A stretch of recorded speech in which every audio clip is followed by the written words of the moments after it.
ओम शांति। आज 23 मई 2025। आज के साकार मधुर महावाक्य हैं। बाबा ने कहा, मीठे बच्चे, तुम्हें खेवैया मिला है इस पार से उस पार ले जाने के लिए। तुम्हारे पैर अब इस पुरानी दुनिया पर नहीं हैं। तुम्हारा लंगर उठ चुका है। प्रश्न है, जादूगर बाप की वंडरफुल जादूगरी कौन सी है जो दूसरा कोई नहीं कर सकता? उत्तर है, कोड़ी तुल्य आत्मा को हीरे तुल्य बना देना, बागवान बनकर कांटों को फूल बना देना। ये बहुत वंडरफुल जादूगरी है जो एक जादूगर बाप ही कर सकता है, दूसरा कोई नहीं। मनुष्य पैसा कमाने के लिए सिर्फ जादूगर कहलाते हैं, लेकिन बाप जैसा जादू नहीं कर सकते हैं। ओम शांति। सारे सृष्टि चक्र व ड्रामा में बाप एक ही बार आते हैं और कोई सत्संग आदि में ऐसे नहीं समझते होंगे। ना वह कथा करने वाला बाप है, ना वह बच्चे हैं। वह तो वास्तव में फॉलोअर्स भी नहीं हैं। यहाँ तो तुम बच्चे भी हो, स्टूडेंट्स भी हो और फॉलोअर्स भी हो। बाप बच्चों को साथ में ले जाएंगे। बाबा जाएंगे तो फिर बच्चे भी इस छीछी दुनिया से अपनी गुलगुल दुनिया में चलकर राज्य करेंगे। ये तुम बच्चों की बुद्धि में आना चाहिए। इस शरीर के अंदर जो रहने वाली आत्मा है वे बहुत खुश होती है। तुम्हारी आत्मा बहुत खुश होनी चाहिए। बेहद का बाप आया हुआ है जो सभी का बाप है। ये भी सिर्फ तुम बच्चों को समझ है, बाकी सारी दुनिया में तो सब बेसमझ ही हैं। बाप बैठ समझाते हैं, रावण ने तुमको कितना बेसमझ बना दिया है। बाप आकर समझदार बनाते हैं। सारे विश्व पर राज्य करने लायक इतना समझदार बनाते हैं। ये स्टूडेंट लाइफ भी एक ही बार होती है, जबकि भगवान आकर पढ़ाते हैं। तुम्हारी बुद्धि में ये है। बाकी जो अपने धंधे धोरी आदि में फंसे हुए बहुत रहते हैं, उनको कभी ये बुद्धि में आ न सके कि भगवान पढ़ाते हैं। उन्हें तो अपना धंधा आदि ही याद रहता है। तो तुम बच्चे जबकि जानते हो भगवान हमको पढ़ाते हैं, तो कितना हर्षित रहना चाहिए। और तो सब है पाई पैसे वालों के बच्चे। तुम तो भगवान के बच्चे बने हो, तो तुम बच्चों को अथाह खुशी रहनी चाहिए। कोई तो बहुत हर्षित रहते हैं। कोई कहते हैं, बाबा हमारी मुरली नहीं चलती है, ये होता है। अरे मुरली कोई मुश्किल थोड़ी ही है। जैसे भक्ति मार्ग में साधु संत आदि से कोई पूछते हैं, हम ईश्वर से कैसे मिले, परंतु वे जानते नहीं, सिर्फ उंगली से इशारा करेंगे कि भगवान को याद करो, बस खुश हो जाते हैं। वे कौन है दुनिया में कोई भी नहीं जानते। अपने बाप को कोई भी नहीं जानते। ये ड्रामा ही ऐसा बना हुआ है, फिर भी भूल जाएंगे। ऐसे नहीं कि तुम्हारे में सभी बाप और रचना को जानते हैं। कहाँ कहाँ तो चलन ऐसी चलते हैं, बात मत पूछो, वह नशा ही उड़ जाता है। अभी तुम बच्चों का पैर पुरानी दुनिया पर जैसे कि है ही नहीं। तुम जानते हो कलयुगी दुनिया से अब पैर उठ गया है। बोट माने नाव का लंगर उठाया हुआ है। अभी हम जा रहे हैं। बाप हमको कहाँ ले जाएंगे ये बुद्धि में है, क्योंकि बाप खिवैया भी है तो बागवान भी है। कांटों को फूल बनाते हैं। उन जैसा बागवान कोई है नहीं जो कांटों को फूल बना दे। ये जादूगरी कोई कम थोड़ी है। कोड़ी तुल्य आत्मा को हीरे तुल्य बनाते हैं। आजकल जादूगर बहुत निकले हैं। ये है ठगों की दुनिया।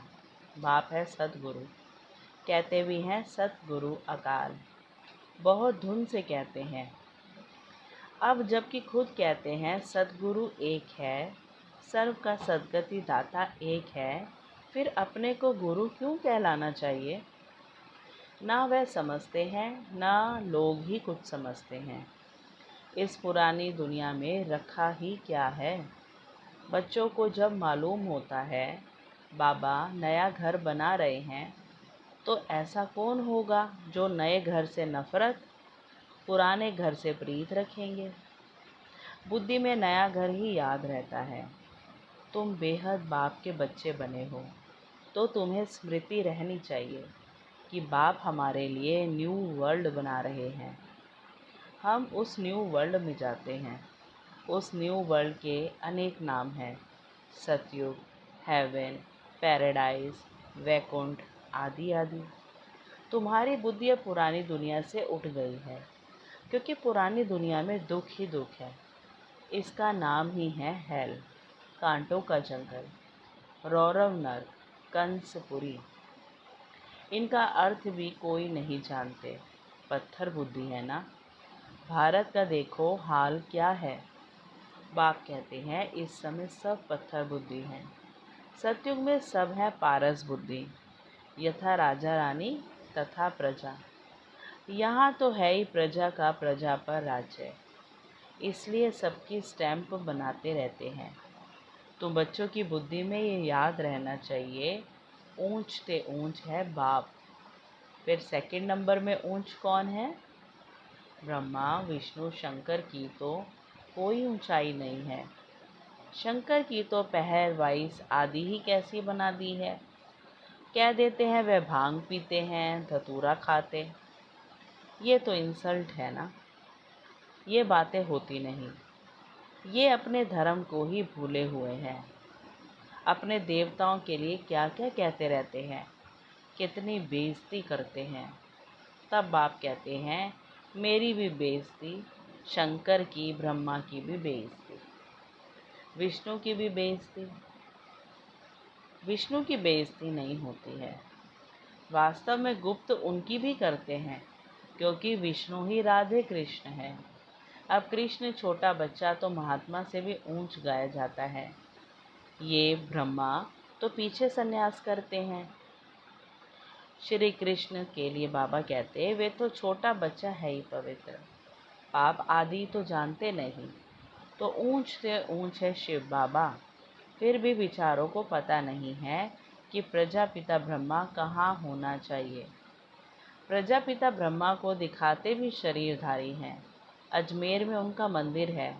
दाढ़ी मूछ देते हैं ब्रह्मा को, शंकर व विष्णु को नहीं देते। ये तो समझ की बात है। प्रजापिता ब्रह्मा सूक्ष्म वतन में कैसे होगा? वह तो यहाँ होना चाहिए ना। इस समय ब्रह्मा की कितनी संतान है? लिखा हुआ है प्रजापिता ब्रह्मा कुमार कुमारियाँ इतने ढेर हैं, तो जरूर प्रजापिता ब्रह्मा होगा। चैतन्य है तो जरूर कुछ करते होंगे। क्या प्रजापिता ब्रह्मा सिर्फ बच्चे ही पैदा करते हैं या और कुछ भी करते हैं? भल आदि देव ब्रह्मा, आदि देवी सरस्वती कहते हैं, परंतु उनका पाठ क्या है ये किसको भी पता नहीं है। रचता है तो जरूर यहाँ होकर गया होगा। जरूर ब्राह्मणों को शिव बाबा ने एडॉप्ट किया होगा, नहीं तो ब्रह्मा कहाँ से आए? ये नई बातें हैं ना। जब तक बाप नहीं आया है तब तक कोई जान नहीं सकते। जिसका जो पाठ है वही बजाते हैं। बुद्ध ने क्या पाठ बजाया, कब आया, क्या आकर किया, कोई नहीं जानते। तुम अभी जानते हो क्या वह गुरु है, टीचर है, बाप है? नहीं, सद्गति तो दे न सके। वह तो सिर्फ अपने धर्म के रचता ठहरे, गुरु नहीं। बाप बच्चों को रचते हैं फिर पढ़ाते हैं। बाप टीचर गुरु तीनों ही हैं। दूसरे कोई को थोड़े ही कहेंगे कि तुम पढ़ाओ, और कोई के पास यह नॉलेज है ही नहीं। बेहद का बाप ही ज्ञान का सागर है, तो ज़रूर ज्ञान सुनाएंगे। बाप ने इस स्वर्ग का राज्य भाग्य दिया था, अभी फिर से दे रहे हैं। बाप कहते हैं तुम फिर से 5000 वर्ष बाद आकर मिले हो। बच्चों को अंदर में खुशी है, जिसको सारी दुनिया ढूंढ रही है, वे हमें मिल गया। बाबा कहते, बच्चे तुम 5000 वर्ष के बाद फिर से आकर मिले हो। बच्चे कहते हैं, हाँ बाबा, हम आपको अनेक बार मिले हैं। भल कितना भी कोई तुमको मारे पीटे, अंदर में तो वह खुशी है ना। शिव बाबा के मिलने की याद तो है ना। याद से ही कितने पाप कटते हैं। अबलाओं बांधेलियों के तो और ही जास्ती कटते हैं, क्योंकि वे जास्ती शिव बाबा को याद करती हैं। अत्याचार होते हैं तो बुद्धि शिव बाबा की तरफ चली जाती है। शिव बाबा रक्षा करो, तो याद करना अच्छा है ना, भले रोज मार खाओ।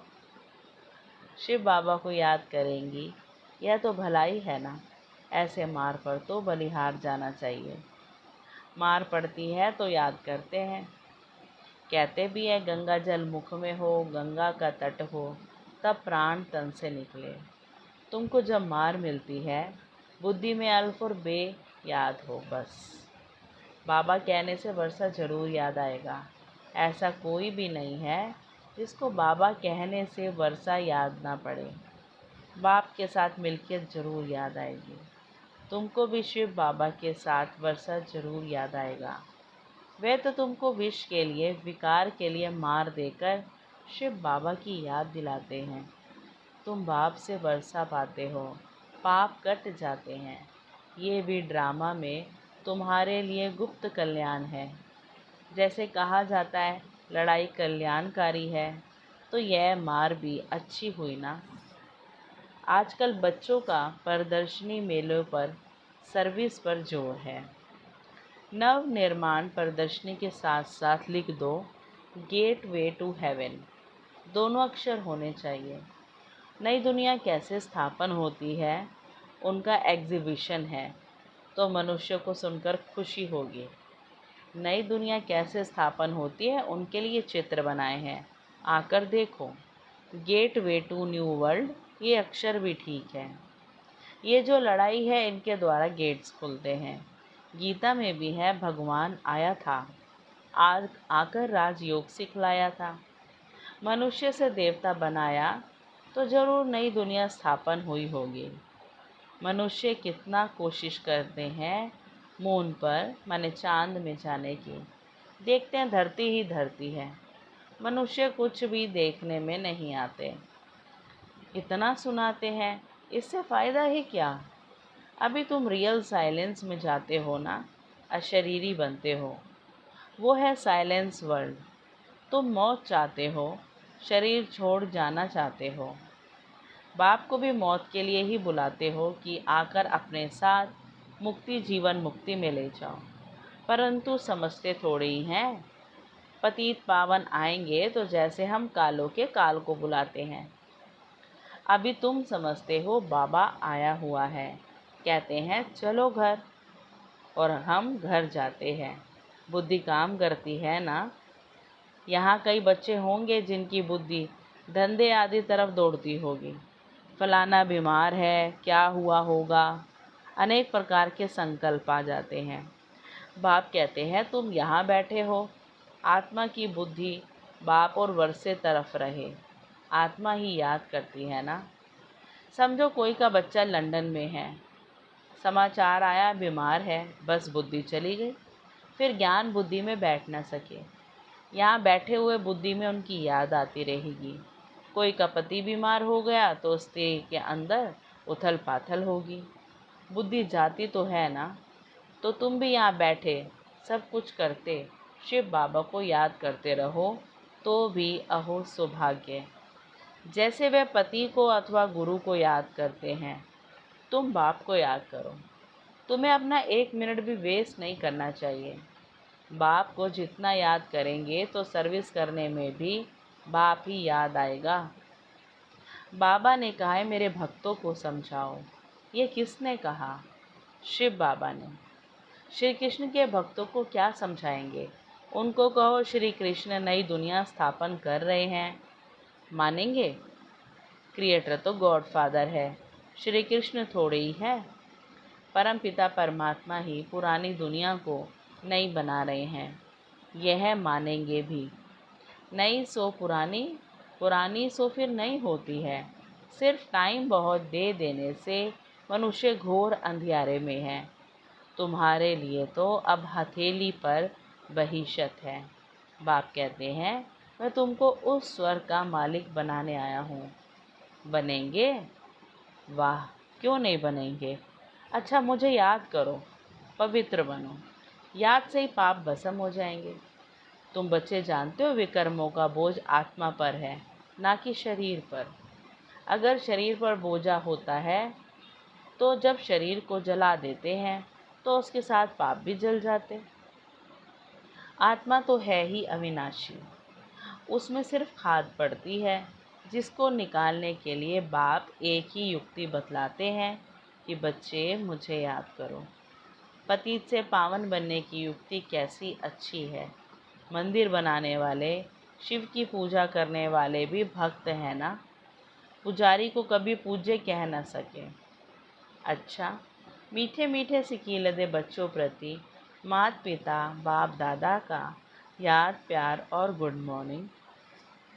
रूहानी बाप की रूहानी बच्चों को नमस्ते। हम रूहानी बच्चों की रूहानी बाप दादा को नमस्ते नमस्ते नमस्ते। फिर धारणा में बाबा ने कहा, जिसे सारी दुनिया ढूंढ रही है वे बाबा हमें मिल गया है। इसी खुशी में रहना है। याद से ही पाप कटते हैं, इसलिए किसी भी परिस्थिति में बाप और वर्षे को याद करना है। 1 मिनट भी अपना समय वेस्ट नहीं करना है। इस पुरानी दुनिया से बुद्धि का लंगर उठा देना है। बाबा हमारे लिए नया घर बना रहे हैं। ये है रौरव नर्क, कंसपुरी। हम जाते हैं वैकुंठपुरी में, सदा स्मृति में रहना है। वरदान है, विहंग मार्ग की सेवा द्वारा विश्व परिवर्तन के कार्य को संपन्न करने वाले सच्चे सेवाधारी भव। विहंग मार्ग की सेवा करने के लिए संगठित रूप में रूप और बसंत, इन 2 बातों का बैलेंस चाहिए। जैसे बसंत रूप से एक समय पर अनेक आत्माओं को संदेश देने का कार्य करते हो, ऐसे ही रूप अर्थात याद बल द्वारा, श्रेष्ठ संकल्प के बल द्वारा विहंग मार्ग की सर्विस करो। इसकी भी इन्वेंशन निकालो। साथ साथ संगठित रूप में दृढ़ संकल्प से पुराने संस्कार, स्वभाव व पुरानी चलन के तिल व जो यज्ञ में स्वाहा करो। तब विश्व परिवर्तन का कार्य संपन्न होगा अथवा यज्ञ की समाप्ति होगी। स्लोगन है, बालक और मालिकपन के बैलेंस से प्लान को प्रैक्टिकल में लाओ। आज के अव्यक्त इशारे का पॉइंट है, रूहानी रॉयल्टी और प्योरिटी की पर्सनैलिटी धारण करो। इस ईश्वरीय सेवा में बड़े ते बड़ा पुण्य है पवित्रता का दान। पवित्र बनना और बनाना ही पुण्य आत्मा बनना है, क्योंकि किसी आत्मा को आत्मघात महापाप से छुड़ाते हो। अपवित्रता आत्मघात है, पवित्रता जीयदान है। किसका दुख लेकर सुख देना, यही सबसे बड़े से बड़ा पुण्य का काम है। ये पुण्य करते करते पुण्य आत्मा बन जाएंगे। अच्छा, ओम शांति। शुक्रिया मीठे बाबा, शुक्रिया।